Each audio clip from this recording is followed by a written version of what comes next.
Hi hello నమస్తే welcome to kitchen queen. మా ఈ వీడియో మీకు నచ్చినట్లయితే లైక్ చేయండి, షేర్ చేయండి. మా ఈ కిచెన్ క్వీన్ ఛానల్ని సబ్స్క్రైబ్ చేయండి. ఈరోజు నేను హైదరాబాద్ బిర్యానీ టేస్ట్ని రెట్టింపు చేసే మిర్చి కసాలన్నీ నా తీరులో ఈజీ వేలో ఎలా తయారు చేశానో తెలుసుకుందాం. ఈ మిర్చి కసాలని అయితే చాలా ఈజీ ప్రాసెస్ అండి. టేస్ట్ కూడా చాలా బాగుంటుంది. ఎక్కువ ఇంగ్రీడియంట్స్ కూడా పట్టవు. అన్నీ మన ఇంట్లో అవైలబుల్గా దొరికే ఇంగ్రీడియంట్స్తోనే నేను నా స్టైల్లో ఈ టేస్టీ మిర్చి సాలన్ని తయారు చేస్తున్నాను. ప్రాసెస్ కోసం ముందుగా స్టవ్ ఆన్ చేసుకొని దాని మీద ఒక పాన్ పెట్టానండి. పాన్ పెట్టేసి దాంట్లో నేను ఒక 3 నుంచి 4 టేబుల్ స్పూన్స్ వరకు ఆయిల్ని యాడ్ చేశాను. ఆయిల్ యాడ్ చేసుకొని ఆయిల్ కొంచెం హీట్ అయ్యే వరకు నేను ఇలాగా స్టవ్ మీద పెట్టేశానండి పాన్ని. ఆయిల్ కొంచెం హీట్ అయిన తర్వాత నేను మిర్చి అండి, మన పచ్చిమిర్చి, నేను రెగ్యులర్గా కర్రీస్లో వాడే పచ్చిమిర్చినే నేను ఇలా చిన్నగా పీసెస్ తీసుకున్నాను. చిన్నగా అంటే మరీ చిన్నగా కాదండి, నేను వీడియోలో చూపించిన విధంగా ఈ విధంగా పచ్చిమిర్చిని కట్ చేసుకొని ఇలా ఆయిల్లో ఫ్రై చేసుకుంటున్నాను. మరీ డీప్ ఫ్రై కాదండి, నేను వీడియోలో చూపించిన విధంగా ఈ విధంగా ఫ్రై చేసుకోండి. కొంచెం సాఫ్ట్గా అవ్వాలన్నమాట మిర్చి అనేది. సాఫ్ట్గా అంటే ఒక 4 మినిట్స్లో మిర్చి అనేది సాఫ్ట్గా అయిపోతుంది. మరి హై ఫ్లేమ్ పెట్టొద్దండి, మీడియం ఫ్లేమ్లోనే ఫ్రై చేసుకోండి. ఇలాగా సాఫ్ట్గా తయారైన తర్వాత నేను మిర్చిని తీసేసి ఒక ప్లేట్లో వేసేసుకుంటున్నాను. ఇప్పుడు ఇదే పాన్లో ఇంకో 4 టేబుల్ స్పూన్స్ వరకు, కొంచెం ఆయిల్ ఉంది కదండి, ఇంకో 4 టేబుల్ స్పూన్స్ వరకు ఆయిల్ని యాడ్ చేస్తున్నాను. ఈ మిర్చి కసాలలో కొంచెం ఆయిల్ పడుతుందండి. 4 టేబుల్ స్పూన్ ఆయిల్ వేసిన తర్వాత, ఆయిల్ వేడైన తర్వాత ఇందులో ఒక 2 టేబుల్ స్పూన్స్ వరకు అల్లం వెల్లుల్లి పేస్ట్ని యాడ్ చేసి పచ్చివాసన పోయేంత వరకు ఈ విధంగా కలుపుకుంటూ ఫ్రై చేసుకోవాలండి. ఒక 2 నుంచి 3 మినిట్స్లో ఈ అల్లం వెల్లుల్లి పేస్ట్ అనేది మంచిగా ఫ్రై అయిపోతుంది.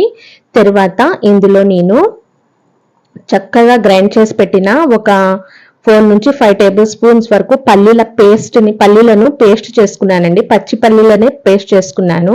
ఈ పేస్ట్ని వేసి అందులో కొంచెం వాటర్ వేసి ఈ విధంగా కలుపుకుంటూ ఈ పల్లీల పచ్చివాసన పోయేంత వరకు నేను ఈ విధంగా కలుపుకుంటూ ఫ్రై చేస్తున్నానండి.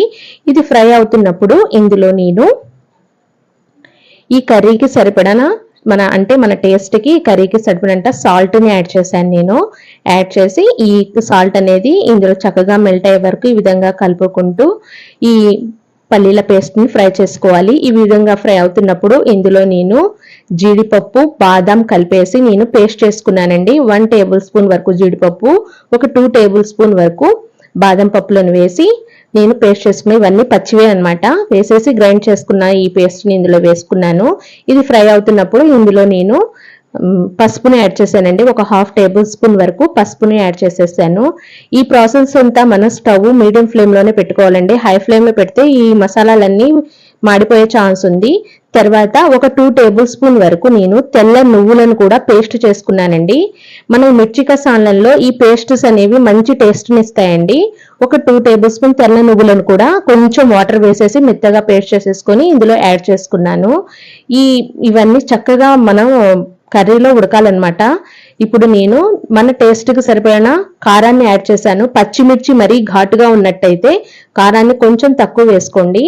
తర్వాత ఇందులో నేను కొంచెం గరం మసాలాని యాడ్ చేశాను. అంటే 1/2 టేబుల్ స్పూన్ వరకు గరం మసాలాని యాడ్ చేసేసి ఈ విధంగా చక్కగా కలిపేసుకున్నాను. చూడండి, చక్కగా ఉడుకుతున్నాయి ఈ మసాలాలన్నీ ఆయిల్లో. మాడకుండా చక్కగా స్పూన్తో కలుపుకుంటూ ఈ మసాలాని ఫ్రై చేసుకుంటున్నాను నేను. ఈ విధంగా ఉడుకుతున్నప్పుడు నేను మూత పెట్టేసి ఒక 3 మినిట్స్ దీన్ని వదిలేశాను. 3 మినిట్స్ తర్వాత మూత తీసి చూస్తున్నాను. మసాలాలన్నీ చక్కగా ఉడికి నూనె అంతా కొంచెం పైకి తేలిందండి. స్పూన్తో ఈ విధంగా కలిపేసుకొని ఇప్పుడు ఇందులో నేను మనం ఫ్రై చేసి పెట్టుకున్న మిర్చిని యాడ్ చేసుకున్నాను. పచ్చిమిర్చిని యాడ్ చేసేసుకొని ఈ విధంగా చక్కగా కలుపుకుంటున్నాను. ఎందుకంటే ఈ మిర్చీలకి ఈ మసాలా అంతా చక్కగా మిర్చికి పట్టాలన్నమాట. మనం ఫస్ట్ ఫ్రై చేసుకోవటం వల్ల కర్రీలో మిర్చి కొంచెం సాఫ్ట్గా తయారవుతుందండి. ఇప్పుడు నేను నిమ్మకాయ సైజ్ అంతా చింతపండు నానబెట్టుకొని దాని రసాన్ని తీసేసి ఈ కర్రీలో యాడ్ చేశాను. కొంచెం పులుపుగా, కారంగా ఈ మనం వేసిన ఈ మసాలాల టేస్ట్ చాలా బాగుంటుందండి మిర్చి కసాలని. తర్వాత వాటర్ యాడ్ చేసుకున్న తర్వాత, అంటే నేను ఒక 1/2 గ్లాస్ వరకు వాటర్ని యాడ్ చేసేసాను. యాడ్ చేసేసి ఒక 5 మినిట్స్ వదిలేసాను.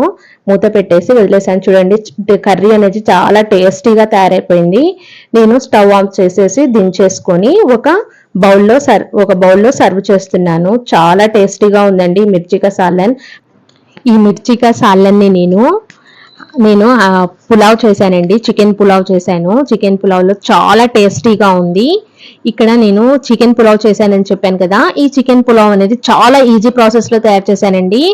బ్యాచిలర్స్ చేసుకోవచ్చు, వంట రాని వాళ్ళు కూడా చేసుకోవచ్చు, అంత ఈజీ ప్రాసెస్ లో తయారు చేశాను. ఈ చికెన్ పులావ్ రెసిపీ లింక్ ని నేను డిస్క్రిప్షన్ లో పిన్ చేస్తానండి, మీరు చూడండి. ఈ టేస్టీ మిర్చికా సాలన్ రెసిపీ మీకు నచ్చినట్లయితే మీరు ట్రై చేసి మీకు ఎలా వచ్చిందో నాకు కామెంట్ బాక్స్ లో కామెంట్ చేయండి. ఈ వీడియోని లైక్ చేసి షేర్ చేసి మీ ఫ్రెండ్స్ కి కానీ మీ రిలేటివ్స్ కి కానీ షేర్ చేయండి. Thanks for watching.